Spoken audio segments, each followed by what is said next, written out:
আল্লাহর রাসূল সাল্লাল্লাহু আলাইহি সাল্লামের সঙ্গে কেমন ভালোবাসা মহব্বত ছিল। সাহাবায়ে কেরাম নিজের প্রাণের চেয়ে নবীজিকে বেশি ভালোবাসতেন।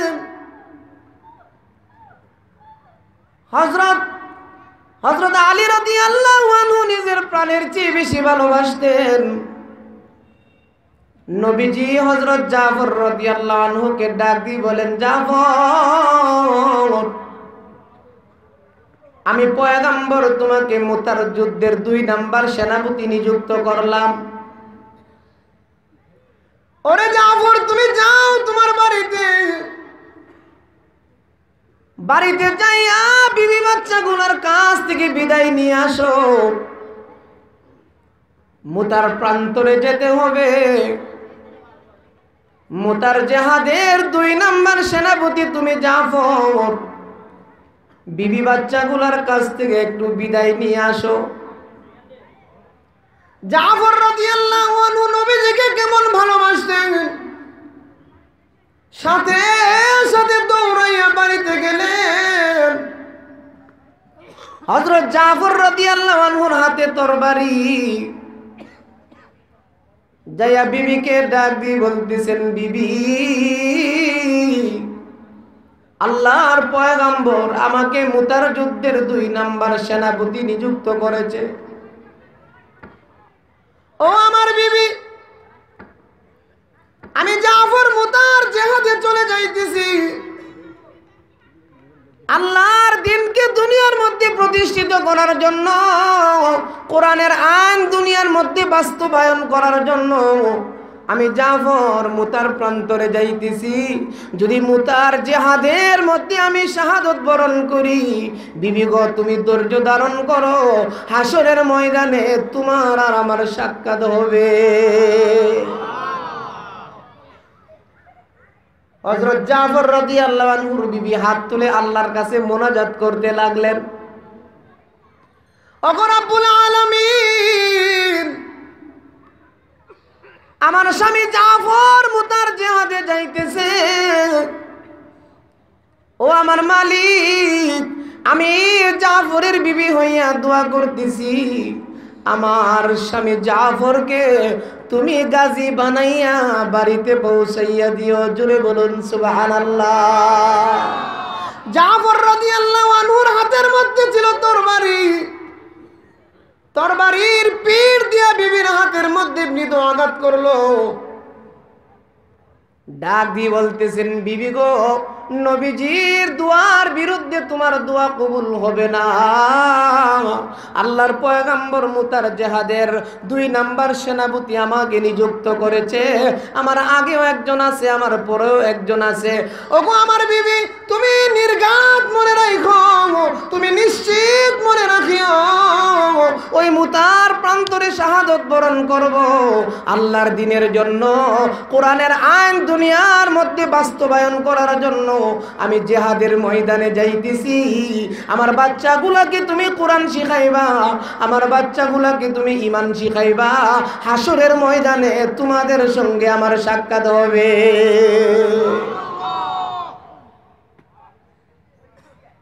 আল্লাহর নবীর সাহাবী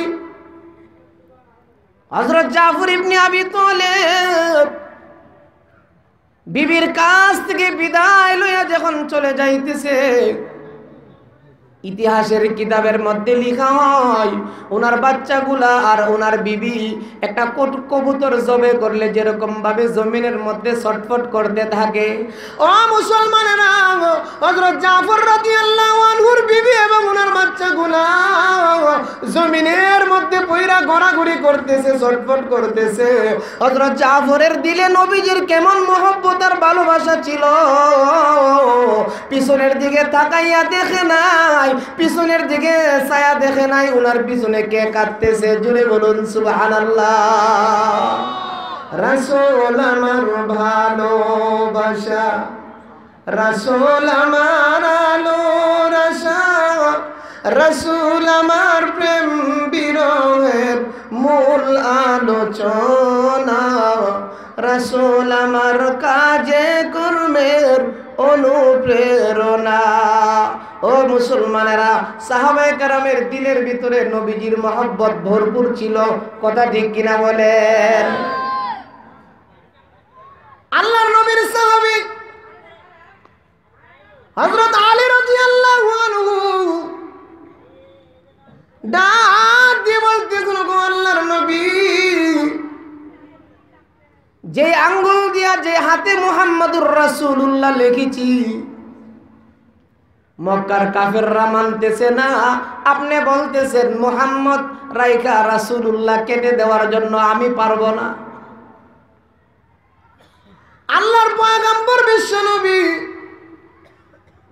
হযরত আলী রাদিয়াল্লাহু আনহুর হাত থেকে কাগজটা টান দিয়া নিয়া, আল্লাহর পয়গম্বরের কেমন চরিত্র ছিল, নিজের নামের সাথে যে রাসূলুল্লাহ শব্দটা ছিল, নিজের হাতে নবীজি ওই শব্দটা কাইটা দিছে। ওমরে ফারুক রাদিয়াল্লাহু আনহু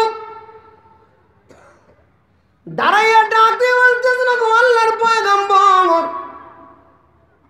আপনার দাওয়াত পায় আমি ওমর মুসলমান হয়েছি, আপনি কি সত্য নবী না মিথ্যা নবী? নবীজি ডাক দিয়ে বলতেছেন, ওমর তোমার কি বিশ্বাস হয় না? ওমরে ফারুক ডাক দিয়ে বলতেছেন, পয়গম্বর, আপনি সত্য নবী হইলে রাসূলুল্লাহ শব্দটা কেন কেটেছেন? যে কাফেররা আমাদের সাথে সন্ধিনামা লেখার জন্য এসেছে, একটা কাফেরকেও আস্থা রাখবো না, সবগুলাকে মেরে ফেলবো। জোরে বলুন সুবহানাল্লাহ। আল্লাহর পয়গম্বর থামাইলেন, ডাকে বলতেছেন, ওমর তোমার কোনো কথা নাই, তুমি চুপ করে বসো।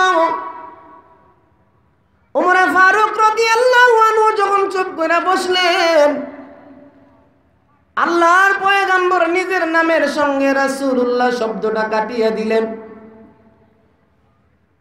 নবীজির নামটা কাটানোর সাথে সাথে আল্লাহ রব্বুল আলামিন ডাক দিয়ে বলেন, জিবরাইল যাও রে জিবরাইল যাও, মক্কার হুদাইবিয়া নামক জায়গার মধ্যে তুমি কোরআনের আয়াত লইয়া যাও। জোরে বলুন সুবহানাল্লাহ।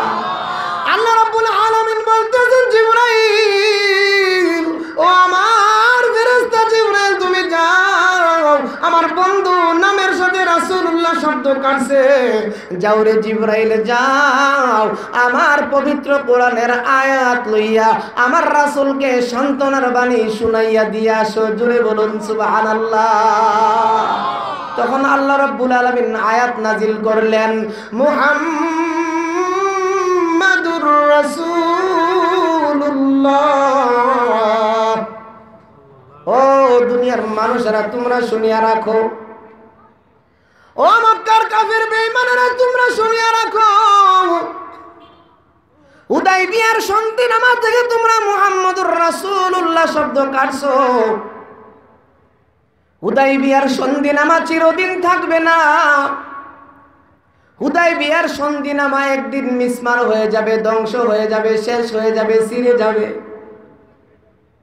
ও মক্কার কাফেররা, তোমরা শুনিয়ে রাখো, হুদাইবিয়ার সন্ধিনামার কাগজ দুনিয়ার মধ্যে চিরদিন থাকবে না। আমি আল্লাহর কোরআন দুনিয়ার মধ্যে চিরদিন থাকবে। যতদিন এই দুনিয়ার নিজাম, যতদিন এই দুনিয়া থাকবে, আমি আল্লাহর কোরআন থাকবে। ও মক্কার কাফেররা, তোমরা শুনো, আমি আল্লাহ রাব্বুল আলামিন কোরআনের মধ্যে নবীজির নামের সাথে রাসূলুল্লাহ লিখিয়া দিলাম। কিয়ামত পর্যন্ত আমার বন্ধুর নামের সঙ্গে শব্দ থাকবে। জোরে বলুন সুবহানাল্লাহ। मोहम्मद मुकर्रम खुदा की है पैगम, मोहम्मद की शान है जिक्रन कसीरा। ও মুসলমানেরা, আল্লাহ রাব্বুল আলামিন আমাদের নবীকে বলে নাই, আল্লাহ রাব্বুল আলামিন বলতেছেন, পয়গম্বর, কোরআন যতদিন থাকবে আপনার বান্দারা, আমার বান্দারা কিয়ামত পর্যন্ত যতদিন কোরআন পড়বে, এই কোরআনের মধ্যে মুহাম্মাদুর রাসূলুল্লাহ আমি আল্লাহ লিখিয়া দিলাম। কোরআন যতদিন আছে, ওই মক্কার কাফেরদের মতো এখনো আমাদের সমাজের মধ্যে একদল নাস্তিক বেঈমানেরা তারা চাইতেছে কোরআনের আওয়াজ, কোরআনের শব্দগুলা, কোরআনের আয়াতগুলা মুছে দেওয়ার জন্য। কোনো অবস্থাতেই তারা পারবে না। কথা ঠিক কিনা বলেন? ছোটবেলায় কবি নজরুল মক্তবের মধ্যে পড়েছিল, কোরআন পড়েছিল, যার জন্য কবি নজরুলের জবান দিয়ে সুন্দর সুন্দর কবিতা আসতো, সুন্দর সুন্দর বাক্য তার জবান দিয়ে বাইর হইত। কবি নজরুল বলতো যে মসজিদেরই পাশে কবর দিও ভাই, আমি যেন মুয়াজ্জিনের আজান শুনতে পাই। ও মুসলমানেরা, কবি নজরুলের জবান দিয়া এরকম সুন্দর কবিতা কেন আসছে? ছোটবেলা মক্তবে পড়ছিল। কথা ঠিক কিনা বলেন? আলহামদুলিল্লাহ। আমার আলোচনার পূর্বে ছোট্ট একটা বাচ্চা যে সুন্দর করে আল্লাহর কোরআন তেলাওয়াত করছে, এমন বাচ্চার মা বাবাকে আল্লাহ জাহান্নামের আগুনে জ্বালাইবে না। ও মুসলমানেরা, এই জন্য কোরআনের তিলাওয়াত, নুরানি মাদ্রাসা, নুরানি মক্তবে আমাদের সন্তানগুলোকে ভর্তি করার দরকার আছে কিনা বলেন? জাহান্নামের আগুনে জ্বালাইবে না। কোরআন পাঠকারীর মা বাবাকে আল্লাহ দুজখের আগুনে জ্বালাইবে না। কথা ঠিক কিনা বলেন? কবি নজরুল কত সুন্দর কবিতা বলছে, মসজিদেরই পাশে আমায় কবর দিও ভাই, আমি যেন মুয়াজ্জিনের আজান। আর এখনের নাস্তিক কবিরা তারা কি বলে? গুলশানেরই পাশে কবর দিও ভাই, আমি যেন মমতাজের গান শুনিতে পাই। নাউজুবিল্লাহ, জুড়ে বলেন। কেন তাদের জবান দিয়া এই জাতীয় কবিতা কেন বাহির হয়? ছোটকালে কোরআন পড়ে নাই, কোরআনের সাথে তাদের কোনো সম্পর্ক নাই। আজকে আপনাদের এলাকার উলামায়ে কেরামের উদ্যোগে মাহফিল, এলাকাবাসী সহযোগিতা করেছেন। অবশ্যই এই এলাকার মধ্যে উলামায়ে কেরামের মর্যাদা আছে, যার জন্য আপনার এরকম ভাবে সুন্দর পরিবেশে বসে গেছেন। কথা ঠিক কিনা বলে? আলেমদের মর্যাদা বেশি না কম? কোরআনের আলেমদের মর্যাদা বেশি না কম?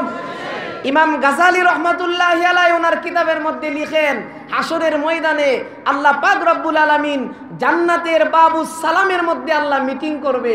আল্লাহ পাক রব্বুল আলামিন সুন্দর একটা সমাবেশ করবে বাবুস সালামে। আল্লাহর ওলি ইমাম গাজালি রহমাতুল্লাহি আলাইহি ওনার কিতাবের মধ্যে লিখেন, হাসরের ময়দানের পরে আল্লাহ বাবুস সালামে সবাইকে একত্রিত করবে। আল্লাহ রাব্বুল আলামিন আহকামুল হাকিমিন, বিচার দিনের মালিক আল্লাহ। ৭০,০০০ নুরানি পর্দার ভিতরে আল্লাহ পাক রব্বুল আলামিন বসবে। প্রধান মেহমান, প্রধান অতিথির চেয়ারের মধ্যে আমাদের বিশ্ব নবী বসবে। সমস্ত নবী রাসূলগণ আল্লাহ পাক রব্বুল আলামিন ইমাম গাজালি রাহমাতুল্লাহি আলাইহি ওনার কিতাবের মধ্যে উল্লেখ করেছেন, আমাদের নবীজির চতুর্পাশে চেয়ার থাকবে, যেই চেয়ারগুলো থাকবে বিশেষ অতিথিদের চেয়ার। ওই বিশেষ অতিথিদের চেয়ারের মধ্যে আদম পয়গম্বর থেকে হযরত ঈসা আলাইহিস সালাম পর্যন্ত লক্ষাধিক নবী রাসূলগণ বসবে। এরপরে আবার কিছু কিছু চেয়ার খালি থাকবে। নবী রাসূলগণের মাঝে মধ্যে কিছু চেয়ারগুলা খালি। ফেরেশতারা ডাক দিয়ে বলবে, নবী রব্বুল আলামিন, নবী রাসূলগণের ফাঁকে ফাঁকে কিছু চেয়ার খালি দেখা যায়, ওই চেয়ারগুলাতে কে বসবে? আল্লাহ রাব্বুল আলামিন হাসরের ময়দানে ডাক দিয়ে বলবেন, ও আমার ফেরেশতারা, আমার আখিরি পয়গম্বরের কিছু উলামায়ে কেরাম, আমার আখিরি নবীর কিছু ওয়ারিস দুনিয়ার মধ্যে আসছিল। ও আমার ফেরেশতারা, তাদের নাম লইয়া লইয়া ডাক দাও। তখন আল্লাহর ফেরেশতারা জান্নাতের বাবুস সালামের ভিতরে উলামায়ে কেরামের নাম লইয়া লইয়া ডাক দিবে। আল্লাহর ফেরেশতারা ডাক দিয়ে বলবে, রশিদ আহমদ গাঙ্গুহি, তুমি কোথায়? তুমি উঠো, বিশেষ অতিথির চেয়ার গ্রহণ করো। হা খাজা মুঈনুদ্দিন চিশতি তুমি কোথায়? তুমি উঠো, বিশেষ অতিথির চেয়ারের মধ্যে বসো। ও হুসাইন আহমদ মাদানী তুমি কোথায়? তুমি উঠো, বিশেষ অতিথির চেয়ারের মধ্যে গিয়ে বসো। ও আসাদ আল মাদানী তুমি কোথায়? বিশেষ অতিথির চেয়ারের মধ্যে বসো।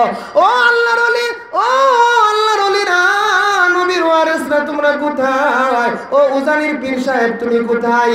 হাসরের ময়দানে দাঁড়াও, বিশেষ অতিথির চেয়ারের মধ্যে গিয়ে বসো। ও ব্রাহ্মণবাড়িয়ার মুফতি নুরুল মধ্যে বসো। ও বাংলার সিংহ পুরুষ মুফতি আমিনী কোথায়? বিশেষ অতিথির চেয়ারের মধ্যে বসো। আসরের ময়দানের মধ্যে আল্লাহর নূরের ফেরেশতারা ডাইকা ডাইকা এরকম ভাবে যত আলেম আছে লক্ষ্মীপুর গ্রামের মধ্যেও যারা হক্কানি আলেম আছে ওই সমস্ত উলামায়ে কেরামদেরকে নবীগণের সাথে বিশেষ অতিথির চেয়ারের মধ্যে আসন দিবে। জুড়ে বলুন সুবহানাল্লাহ। ও মুসলমানেরা, উলামায়ে কেরামের মর্যাদা বেশি না কম? কেন? তারা কোরআনের বাহক, কোরআনের সঙ্গে সম্পর্ক হওয়ার কারণে আল্লাহ মর্যাদা বাড়াইয়া দিয়েছে। আল্লাহ রাব্বুল আলামিন ডাক দিয়ে বলেন, ও আমার বান্দা বান্দি, তোমরাও তোমাদের সন্তানগুলোকে কোরআন শিখাও, কোরআন পড়াও। সন্তানের খাতিরে আমি আল্লাহ তুমি বাবার মর্যাদা অনেক বাড়াইয়া দেব। ও মুসলমানেরা, কবি নজরুল ছোটবেলা কোরআন পড়ছিল, যার কারণে ওনার জবান দিয়ে কোরআনের কথা বাহির হয়। কথা ঠিক কিনা বলেন? কোরআন শরীফের মধ্যে আছে ফাবি আইয়ি আলা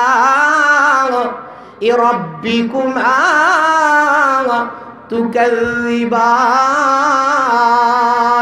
আল্লাহ রাব্বুল আলামিন হাসরের ময়দানে জিজ্ঞাসা করবে, ও আমার বান্দা, আমার কোন কোন নিয়ামতগুলোকে তোমরা অস্বীকার করতে পারবা?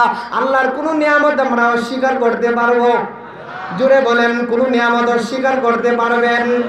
এই জন্য কবি নজরুল আল্লাহর নিয়ামতগুলোকে দুনিয়ার মধ্যে প্রকাশ করার জন্য কত সুন্দর কবিতা পাঠ করেছে। এই সুন্দর ফুল, এই সুন্দর ফুল, মিঠা নদীর পানি, খোদা তোমার মেহেরবানি।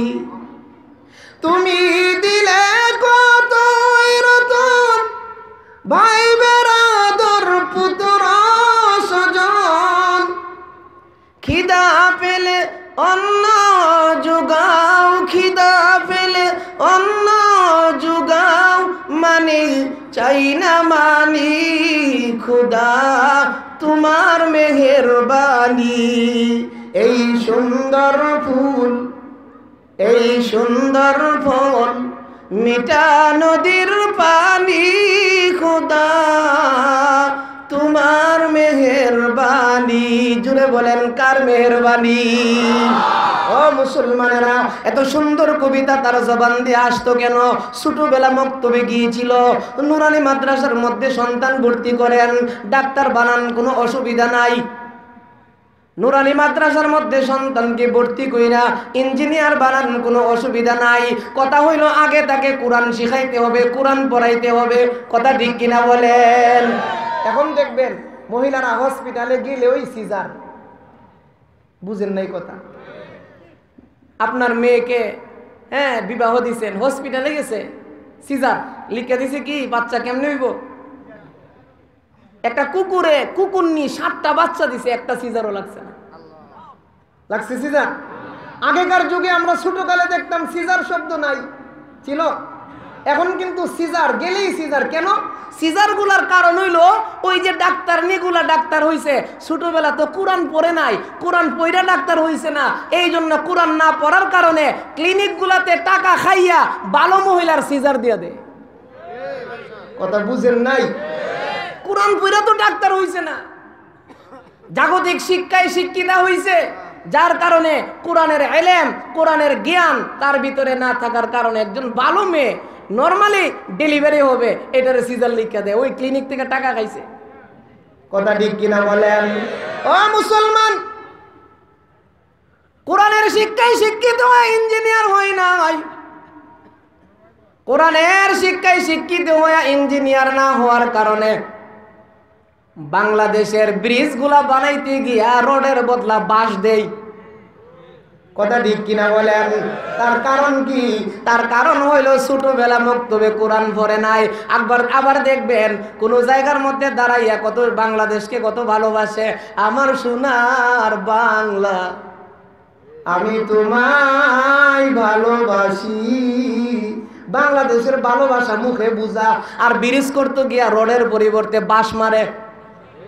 কথা ঠিক কিনা বলেন? ও মুসলমানেরা, মুখের মধ্যে ভালোবাসা আছে বাংলাদেশের, অন্তরের মধ্যে নাই। মুখ আর অন্তর যদি ঠিক না থাকে তার নাম হইল মুনাফিক। কথা ঠিক কিনা বলেন? মুখ আর কলব, মুখ আর অন্তর যদি ঠিক না থাকে সে কোনোদিন খাঁটি মুসলমান হইতে পারবে না।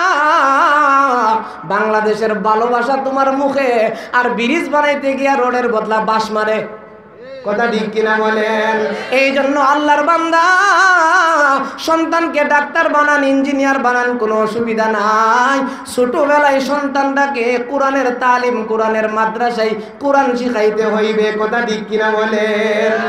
ও মুসলমানেরা, আল্লাহ রাব্বুল আলামিন বলতেছেন, বান্দা আমার কোরআনের জ্ঞান যদি তোমার দিলের ভিতরে থাকে, আমার কোরআনের মহব্বত যদি তোমার দিলের ভিতরে থাকে, তাহলে তোমার দ্বারা কোনো নাফরমানি হবে না।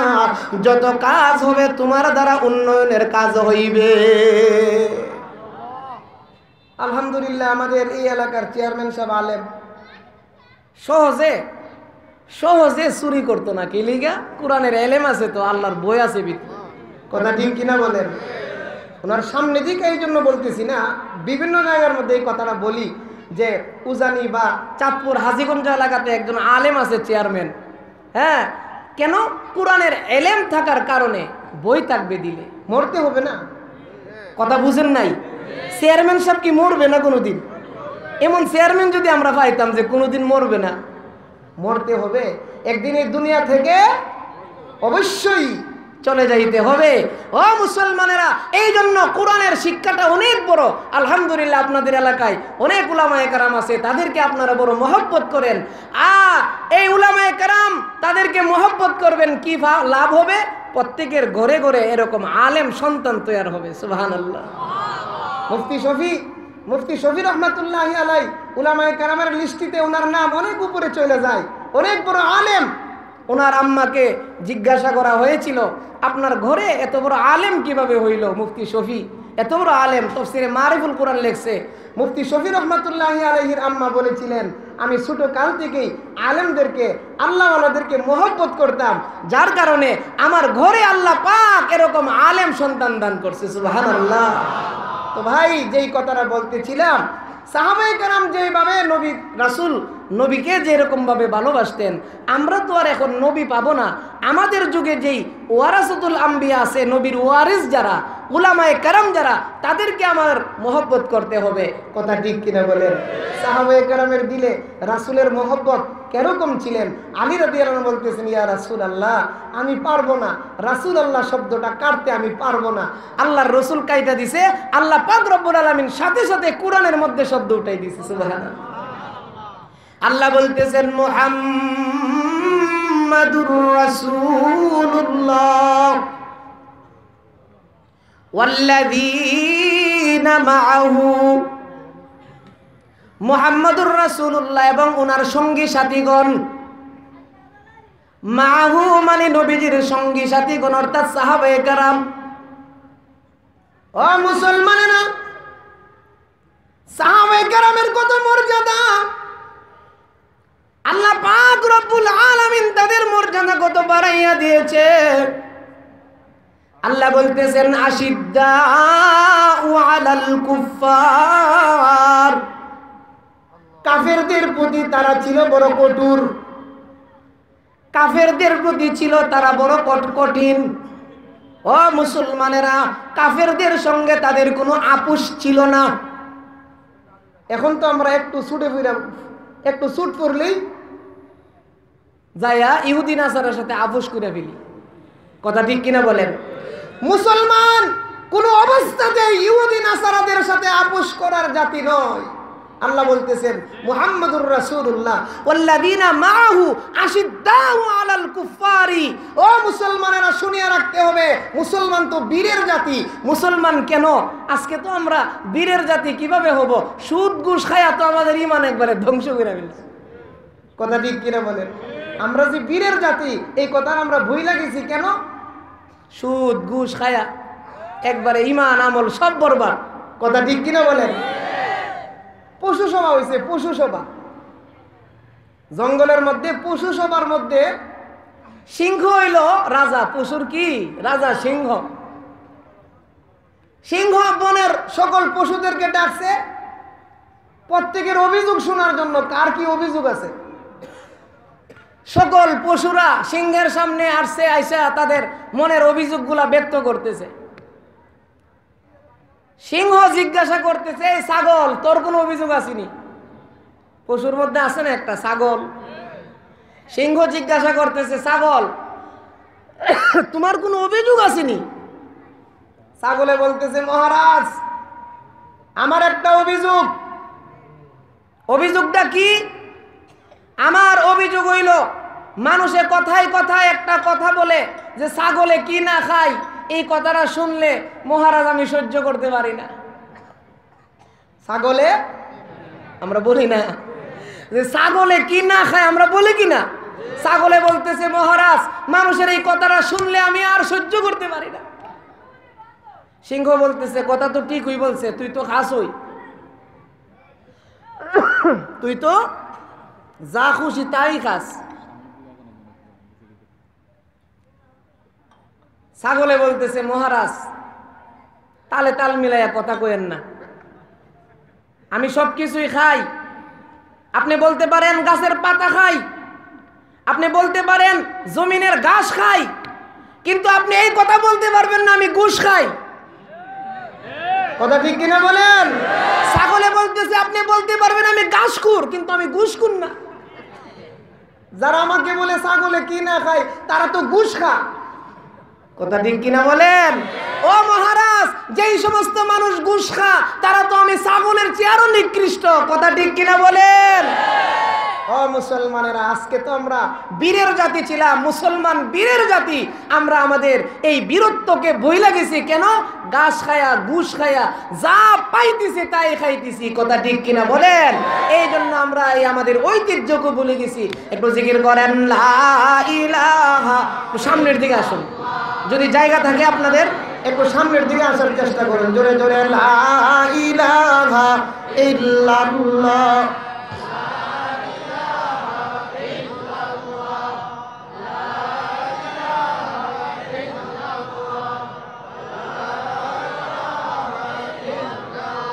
সামনের দিকে আসার চেষ্টা করুন। যুবক ভাইরা যারা আছেন সামনের দিকে আসুন। লা ইলাহা ইল্লাল্লাহ।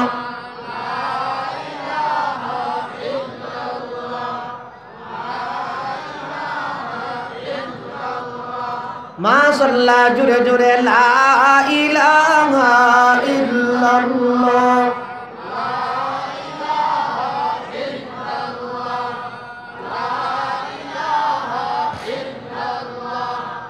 লা ইলাহা ইল্লাল্লাহ।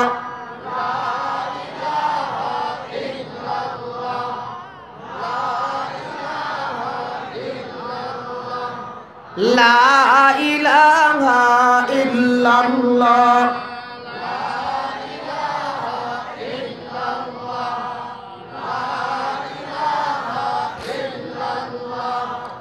লা ইলাহা ইল্লাল্লাহ।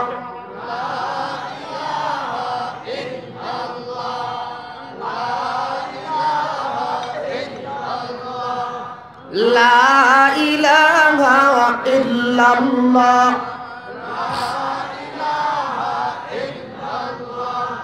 লা ইলাহা ইল্লাল্লাহু মুহাম্মাদুর রাসূলুল্লাহ সাল্লাল্লাহু আলাইহি ওয়াসাল্লাম। আল্লাহ রাব্বুল আলামিন বলতেছেন, আমার সাহাবীরা এবং মুসলমানেরা আশিদ্দাউ আলাল কুফফার, কাফেরদের প্রতি তারা থাকবে বড় কঠোর। কাফেরদের সঙ্গে মুসলমানদের কোনো আপোষ নাই। কথা ঠিক কিনা বলেন? ও মুসলমানেরা, কাফের বেদিন বেঈমানেরা কোনো অবস্থাতে আমাদের বন্ধু হতে পারে না। মুসলমানদের দুশমন। হাটহাজারী মাদ্রাসার বর্তমান প্রিন্সিপাল, হেফাজতে ইসলামের মহাসচিব আল্লামা জুনায়েদ বাবু নগরী বলেছিলেন, ও মুসলমানেরা শুনো, তোমরা জানিয়ে রাখো, সারা পৃথিবীর মধ্যে তোমাদের 6 প্রকারের দুশমন আছে। কয় প্রকারের দুশমন?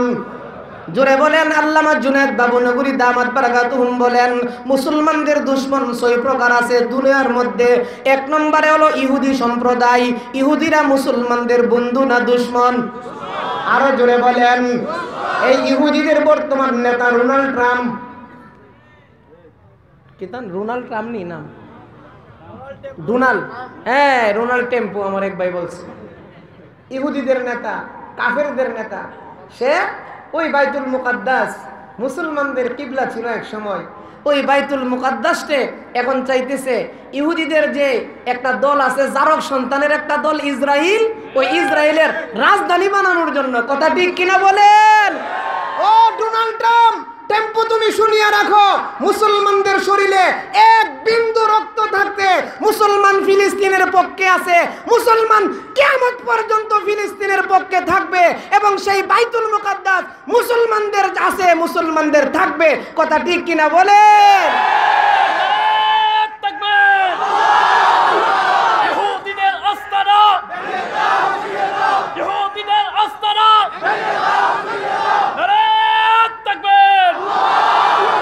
ও মুসলমানেরা, বড় সাবধান করে একটা কথা বলে দিতেছি, ওই ইহুদিদের দালালেরা, ওই ইহুদিদের চেলারা আজকে আমরা মুসলমান যারা আছি আমাদের ঘরের ভিতরে ঢুকার চেষ্টা করতেছে।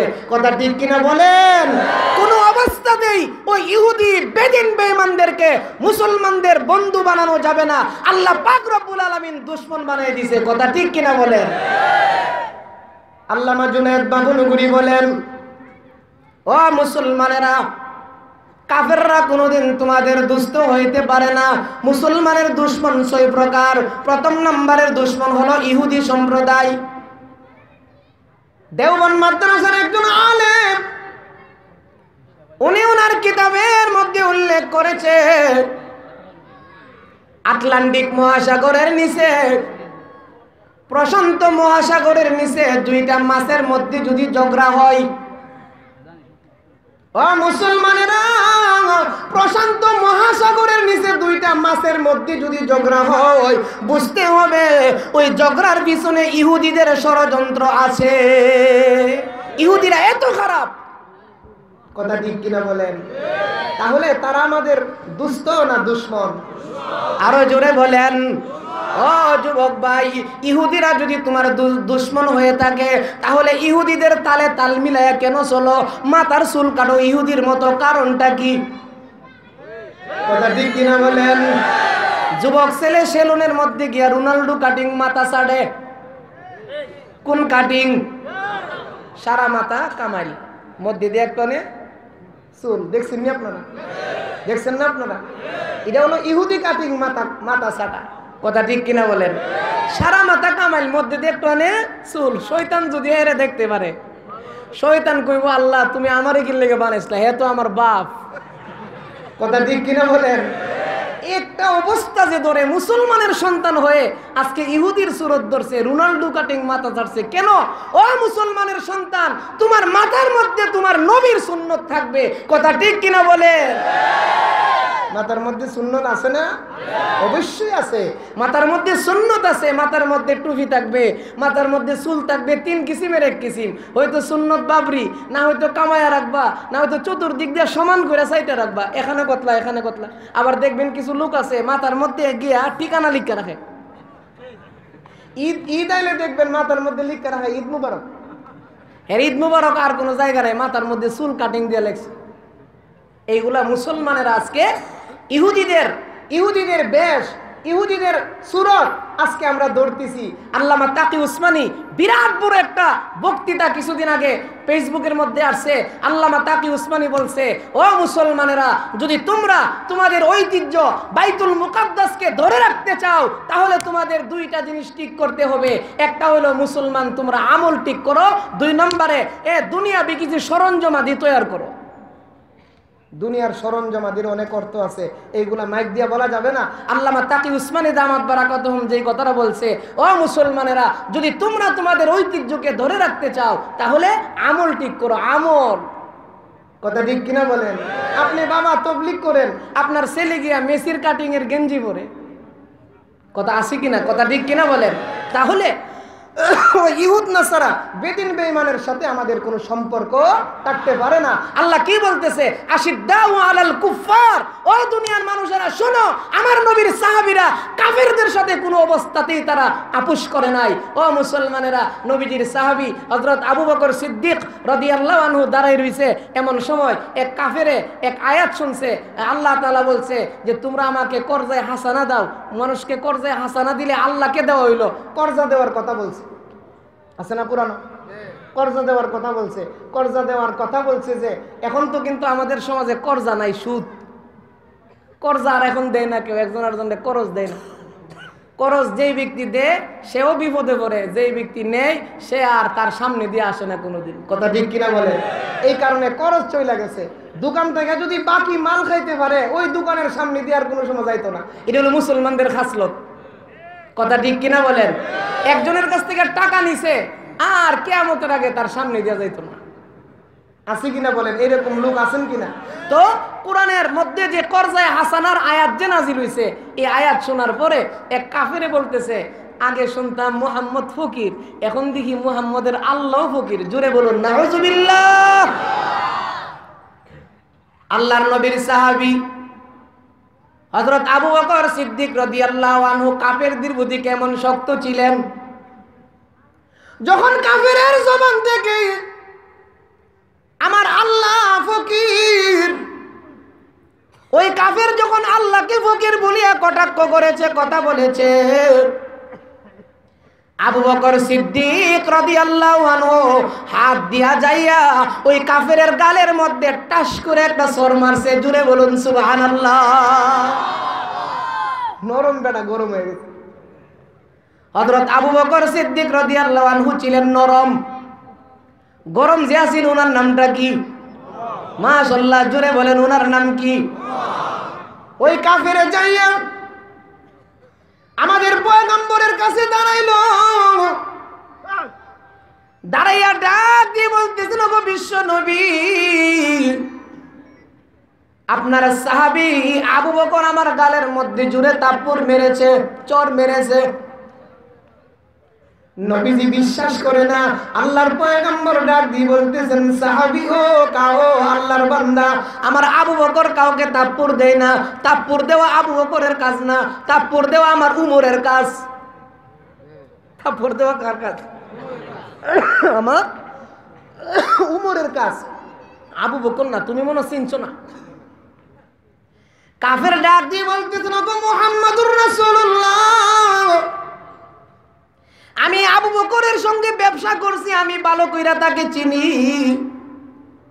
আজকের তাপ্পুরটা আমাকে আবু বকর হই দিছে। এমন সময় আল্লাহর পয়গম্বরের কাছে আয়েশা হযরত আবু বকর দাঁড়াইলেন। হযরত আবু বকর সিদ্দিকের মর্যাদা আছে, কেমন মর্যাদা? ছোট্ট একটা ঘটনা বলি। আল্লাহ রাব্বুল আলামিন জিবরাইলকে পাঠাইছে। জিবরাইল আলাইহিস সালাম আয়া দেখছে নবীজি নামাজের কাতার সোজা কইরা ইমামতির মুসল্লায় দাঁড়াইছে। জিবরাইল ডাক দিয়ে বলতেছেন, পয়গম্বর, নামাজটা একটু দেরি করেন, একটু অপেক্ষা করেন। নবীজি ডাক দিয়ে বলতেছেন, জিবরাইল, অপেক্ষা করব কেন? নামাজের সময় হইছে। জিবরাইল আলাইহিস সালাম ডাক দিয়ে বলতেছেন, পয়গম্বর, আপনার আবু বকর আসতে দেরি হইতেছে, আপনার আবু বকর আসলেই আপনি নামাজে দাঁড়াইবেন। আল্লাহর হুকুম, জোরে বলুন সুবহানাল্লাহ। ও মুসলমানেরা, মর্যাদা বেশি না কম? জোরে বলেন, মর্যাদা বেশি না কম? আমাদের সমাজের মধ্যে দেখবেন কোন ইমাম সাহেব আছে, মসজিদের সভাপতি সাহেব বা বিভিন্ন নেতা এই জাতীয় লোকদের জন্য অনেক সময় অপেক্ষা করে। এই জাতীয় অপেক্ষা করা ঠিক না, কথা ঠিক কিনা বলেন? আর আবার শুক্রবারে দেখবেন কিছু লোক আছে, গণ্যমান্য লোক, মসজিদের মধ্যে এমনি ফাঁক কইরা কইরা সামনে যা, পরে আসে, সামনে আসে, এরকম লোক আছে কিনা বলেন? আল্লাহর নবী নিষেধ করছে তারা যেখানে আসে সেখানে তারা যেন সামনে না আসতে পারে, কথা ঠিক কিনা বলেন? জায়গা দিয়েন না, আসবার লেগে দিয়েন না, যত নেতাই হোক। আমাদের ব্রাহ্মণবাড়িয়ার এক আলেম ঢাকা গেছে জুম্মা পড়াইতো, গিয়া দেখে 12:30 থেকে বয়ান আরম্ভ হয়েছে, 1:15 পর্যন্ত বয়ান করছে, 2টা নামাজের মশলা খালি, কেউ এসে বসে না। তখন উনি দেখলেন যে জামাতের 5 মিনিট আগে, জামাতের 5 মিনিট আগে মসজিদের মুতাওয়াল্লি তার ছেলের লয়ে আসছে, আইসা মধ্যে দিয়া রাস্তা করে দিছে, আইসা এখানে বসছে। ওই আলেমে বলতেছে ইমামতি তাকুক আর না তাকুক, আজকে হক কথাটা বইলা যাম। বলতে মুতাওয়াল্লি সাহেব, আল্লাহর নবী এইভাবে সকলের পরে এসে আগে বসার জন্য নিষেধ করছে, এই নামাজের বিছানা যেমন আর কোনোদিন আমি এই মসজিদের এইভাবে বিছানো না দেখি। আপনি যদি আগে আসেন আগে বসবেন, পরে আসেন পরে বসবেন। ও মুসলমানেরা, আজকে তো আমরা আমাদের সমাজের ইমাম সাহেবদেরকে অনেক সময় দমক মারে, নামাজের মধ্যে ফেস লাগলে ইমাম সাহেবরা অনেক সময় দমক মারে, নামাজের মধ্যে ভুল লাগতে পারে কিনা? পারে কিনা জোরে বলেন? এখানে একটা মাসআলা বলে দেওয়া যায়, নামাজের মধ্যে যদি ইমামের ভুল লাগে তাহলে বুঝতে হবে মুসল্লির দোষ। কার দোষ? জোরে বলেন, কার দোষ? পয়গম্বর আমাদের নবীজি আসরের নামাজ পড়াইছে, আসরের নামাজে পেশ লাগছে, নবীজি সালাম ফিরায়া গুইরা বলতেছে, এ সাহাবীরা আমার নামাজও পেশ লাগলো কেন? নবীজির নামাজও পেশ লাগছে, জিজ্ঞাসা করে কাদেরকে? তাহলে বোঝা গেল কি ইমাম সাহেবের নামাজও পেশ লাগছে, দুষ্কার দুষ্কার মুসল্লিদের, দুষ্কার মুসল্লিদের। এক সাহাবী দাঁড়ায় বলতেছেন, ইয়া রাসূলুল্লাহ, জামাত ধরার জন্য তাড়াতাড়ি যে উযু করছি আমার উযুটা হইছে না, আমার হাত রায় দিক দিয়ে দোয়া হইছে না, আমার উযু না হওয়ার কারণে আপনার নামাজও পেশ লাগছে। ও মুসলমানেরা, তাহলে ইমাম সাহেবের নামাজও পেশ লাগলে ইমামের দোষ না কার দোষ? বলেন, কার দোষ? তাহলে আর দমক দিয়েন না বলে হুজুর পেশ লাগান কেন, নামাজও পেশ লাগতেই পারে, কথা ঠিক কিনা বলেন? আল্লাহর নবীকে বলতেছে একটু ওয়েট করেন, অপেক্ষা করেন, আপনারা আবু বকর আসতেছে। আল্লাহর পয়গম্বর হযরত আবু বকর সিদ্দিক রাদিয়াল্লাহু আনহু আসার পরে নামাজ পড়াইলেন, নামাজ পড়াইয়া ডাক দিয়ে বলতেছেন, আবু বকর আজকে মসজিদে আসতে তোমার একটু দেরি হইল কেন? হযরত আবু বকর সিদ্দিক ডাক দিয়ে বলতেছেন, পয়গম্বর মসজিদে আসার জন্য আমি রাস্তায় বাহির হয়েছি, আমি রাস্তার মধ্যে আয়সা দেখতে পাইলাম আমার সামনে দিয়ে একজন মুরব্বি হাঁটতেছে, মুরব্বি সাদা দাড়িওয়ালা, চুল পাকনা দাড়িওয়ালা, দাড়ি পাকনা মুরব্বি আমার সামনে দিয়ে আসতেছে। ওগো আল্লাহর পয়গম্বর বিশ্ব নবী, আমি আবু বকর ওই মুরব্বিকে সম্মান করেছি, আমি মুরব্বির সামনে যাই নাই, আমি মুরব্বির পিছনে পিছনে হাইটা মসজিদে আসছি। ওগো আল্লাহর পয়গম্বর বিশ্ব নবী, ওই মুরব্বিকে সম্মান করতে যাইয়া আমার নামাজে আসতে একটু দেরি হয়ে গেছে। আল্লাহর পয়গম্বর ডাক দিয়ে বলতেছেন, আবু বকর তুমি যে মুরব্বিকে সম্মান করেছো আমার আল্লাহ তোমাকে সম্মান করেছে, জুড়ে বলুন সুবহানাল্লাহ। এই জন্য যুবক ভাইরা যারা আছেন মুরব্বিদেরকে সম্মান করবেন, বুড়া হয়ে গেছে মা বাবা সম্মান করবেন, মা বাবা বৃদ্ধ হয়ে গেছে খেদমত করবেন। আজকে আমাদের সমাজের যুবকেরা মুরব্বিদেরকে দেখলে সম্মান করে না, মুরব্বি যাইতেছে রাস্তা দিয়া সালামও দেয় না, সোনা বন্ধুর গান টান মারে, কথা ঠিক কিনা বলেন? ও যুবক ভাই, আপনি যদি মুরব্বিকে সম্মান না করে, আপনি যেদিন মুরব্বি হবেন সেদিন আপনারও সম্মান থাকবে না, কথা ঠিক কিনা বলেন? এই জন্য মুরব্বিদেরকে সম্মান করা চাই।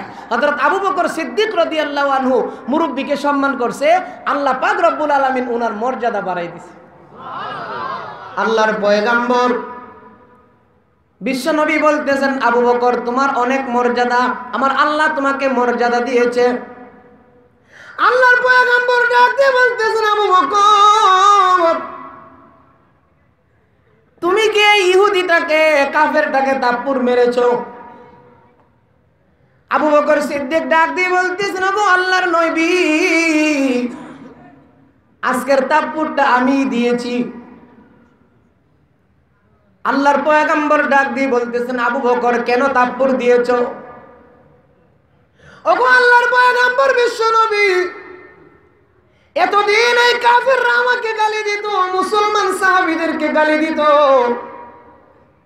আপনাকেও গালি দিত, এখন তার কাছ থেকে আমি শুনেছি সে আমার আল্লাহকে পর্যন্ত গালি দিয়েছে। জুড়ে বলুন নাউযুবিল্লাহ। আমরাও কিন্তু অনেক সময় আল্লাহকে গালি দিয়ে ফেলি, কথা ঠিক কিনা বলেন? মুসিবতের মধ্যে পড়লে আল্লাহ তুমি কি শুধু আমারই দেখো আর কাউরে দেখো না, বলি কিনা? সন্তান মারা গেছে আল্লাহকে গালি মারে, এই জাতীয় কাজ করতে নাই। মুসলমানের কোনো মুসিবত নাই, মুসলমানের মুসিবত আল্লাহ তাআলার পক্ষ থেকে রহমত। সুবহানাল্লাহ বলেন। হযরত হাজী ইমদাদুল্লাহ মুহাজিরে মক্কি রহমাতুল্লাহি আলাইহি 13 বেলা পর্যন্ত খাবার নাই, উপাস, আল্লাহর গড় তাওয়াফ করতেছে। এমন সময় মাতাফের ভিতরে মুহাজিরে মক্কি রহমাতুল্লাহি আলাইহি উনি মুরাকাবার মধ্যে পড়ছে, আল্লাহর গড়ের পাশে মাতাফে। এমন 13 বেলা খাবার নাই, তাওয়াফ করতে পারে না, শরীরে শক্তি নাই। মুহাজিরে মক্কি রহমাতুল্লাহি আলাইহি মাতাফের মধ্যে তাওয়াফে পড়ছে, মুরাকাবার মধ্যে বৈশা উনি দেখতেছে হযরত জিবরাইল আর হযরত মিকাইল আলাইহিস সালাম দুইজন আয়েশা ওনার পাশে পড়ছে, বৈশা বলতেছে, জিবরাইল আলাইহিস সালাম বলতেছে যে হাজী ইমদাদুল্লাহ মুহাজিরে মক্কি অনেক উপরে চলে গেছে। জুড়ে বলুন সুবহানাল্লাহ। মিকাইল আলাইহিস সালাম বলতেছে, না হুজুর আরেকটু বাকি আছে। মুহাজিরে মক্কি রহমাতুল্লাহ আলাইহি মাতাফের ভিতর থেকে বাহির হইয়া ওনার বাসার পাশে মসজিদের ভিতরে গিয়ে বসে রইছে। জোহরের নামাজের পূর্বে আল্লাহ পাক রব্বুল আলামিন 11 বেলা উপাস থাকার পরে, 11 বেলা না খাওয়ার পরে আল্লাহ পাক রব্বুল আলামিন একজন পাগড়ি পরিহিত লোকটি দিয়া মুহাজিরে মক্কি রহমাতুল্লাহ আলাইহির কাছে খাবার পাঠাইছে। সুবহানাল্লাহ। খাবার খাইছে, খাবার খাইতেছে আর বলতেছে, এই খাবার তো মনে হয় দুনিয়ার খাবার নয়, এই খাবার তো মনে হয় জান্নাতি খাবার, মজা লাগতেছে। মুহাজিরে মক্কি রহমাতুল্লাহ আলাইহি বলতেছে, রাত্রের জন্য রাইখা দেই। খাবারের ভিতরে বৈশা চিন্তা করতেছে রাত্রের জন্য রাইখা দিবে। আবার বলতেছে, না, 13 বেলার পরে যে আল্লাহ খাওয়াইতে পারে সেই আল্লাহ তো আবার রাত্রেও খাওয়াইতে পারবে। জুড়ে বলুন সুবহানাল্লাহ। আর খাবার রাত্রের জন্য রাখে নাই। হযরত মিকাইল আলাইহিস সালাম আয়েশা বলতেছেন, ও মুহাজিরে মক্কি, এতক্ষণে তুমি একবারে পুরোপুরি ভাবে ফাঁস করছো। জুড়ে বলুন সুবহানাল্লাহ। মুহাজিরে মক্কি রাহমাতুল্লাহ আলাইহি বলতেন, মুসলমানদের কোনো মুসিবত নাই, মুসলমানদের কোনো কি নাই, মুসিবত নাই। এই জন্য মুসলমানদের কোনো কি নাই, মুসিবত নাই। ধৈর্য ধারণ করতে হবে। মুসিবত আসলে কি করতে হবে? আল্লাহ বলেন, ওয়ালানা বুলওয়ান্নাকুম বিশাইইম মিনাল খাউফি ওয়াল জু' ওয়া নাকসিম মিনাল আমওয়ালি ওয়াল আনফুসি ওয়াথ থামারাত ওয়া বাশশিরিস সাবিরিন। ও দুনিয়ার মুসলমানেরা, মহিলারা মাটির একটা পাতিল রাখে, পাতিল চিনেননি? মাটির পাতিল আসেনি আপনাদের এলাকায়? আমাদের এলাকাতে ভালো দান দিয়া রাখে না, সুসা দান, সিটা দিয়া রাখে। সিটা কি দিয়া রাখে? মাটির পাতিল। সুসা বুঝেননি? সিটা দিয়া মাটির পাতিল রাখে মহিলা। 3টা পরীক্ষা করে। কয়টা পরীক্ষা করে? প্রথম নম্বরে মাটির পাতিলটা হাতে লইয়া হাত দিয়া তালি দিয়া দেখে ঠিক আসেনি। কথা ঠিক কিনা বলেন? তালির মধ্যে যদি কোনো সন্দেহ লাগে, এরপরে রুদ্রের মধ্যে নিয়ে এইভাবে চেক করে সূর্যের মধ্যে কোনো আলো আসে কিনা। 2 নম্বর টেস্ট। কয় নম্বর টেস্ট? 2 নম্বর পরীক্ষা। এখন দেখে সন্ধে লাগতেছে, তখন 3 নম্বরে নিয়ে পানির মধ্যে চুবা দে। বুঝেন নাই কথা? ও মুসলমানেরা, মাটির দানের চিটা দিয়া একটা মাটির পাতিল মহিলা রাখবো, কম দামি জিনিস দিয়া এই মাটির পাতিলটা রাখবো। 3টা পরীক্ষা করে আল্লাহ রাব্বুল আলামিন ডাক দিয়ে বলেন, বান্দা, এবং 10টা দুনিয়ার সমান একটা জান্নাত আমি তোমাকে দান করব। দুনিয়ার মধ্যে কি তোমাকে পরীক্ষা করব না? বিভিন্ন পরীক্ষার মধ্যে তুমি পড়বা। পরীক্ষার মধ্যে ধৈর্য ধারণ করতে হবে। ধৈর্য ধারণ করলে আমি আল্লাহ তোমার জন্য জান্নাতের সুসংবাদ দিয়া দিলাম। ও মুসলমানেরা, আবু বকর সিদ্দিক রাদিয়াল্লাহু আনহু বলতেছেন, ইয়া রাসূলুল্লাহ, আমি তাপ্পুর দিয়েছি। কেন তাপ্পুর দিয়েছো? ওগো আল্লাহর পয়গম্বর, তাপ্পুর দেওয়ার কারণ হইল আমার আল্লাহকে গালি দিছে। কেন? আল্লাহর মহব্বত আমার দিলে আছে। যার সাথে যার মহব্বত, তার সাথে তার দিলের সম্পর্ক। কথা ঠিক কিনা বলেন? ওগো আল্লাহর পয়গম্বর, আল্লাহর মহব্বত আমার দিলে, ওই কাফেরটা আল্লাহকে গালি দিছে, এই জন্য আমি সহ্য করতে পারি না, তাপ্পুর মারছি। নবীজি বলতেছে, এই বেটা, তুই আল্লাহকে গালি দিলে কেন? কাফেরে বলতেছে, আল্লাহর কসম, আল্লাহ তো আমিও মানি, আল্লাহর কসম, আল্লাহকে আমি গালি দেই নাই, কসম খাই লাইছে। আল্লাহর রাসূল সাল্লাল্লাহু আলাইহি সাল্লাম শেষ পর্যন্ত বলতেছে, আবু বকর সাক্ষী আনো। আবু বকর সিদ্দিক বলতেছেন, আমার কোনো কি নাই, সাক্ষী। জোরে বলেন, কি নাই? সাক্ষী নাই। আল্লাহ তাআলা দেখছিনি। আরো জোরে বলেন, আল্লাহ দেখছি কিনা? কিন্তু আল্লাহকে সাক্ষী রূপে সাব্যস্ত করা যাবে না। ও মুসলমানেরা, আল্লাহর পয়গম্বর ডাক দিয়ে বলতেছেন, আবু বকর, ইনসাফের বিচার করতে গেলে ওই কাফের এখন তোমাকে একটা তাপ্পুর দিবে, মাথা ফেতে মেনে নিতে হবে। আল্লাহর পয়গম্বর বিশ্ব নবী এই রায় ঘোষণা করে দিবে, এমন সময় শুনতেছে হযরত জিবরাইল আসার ঘন্টার আওয়াজ হইতেছে। জুড়ে বলুন সুবহানাল্লাহ।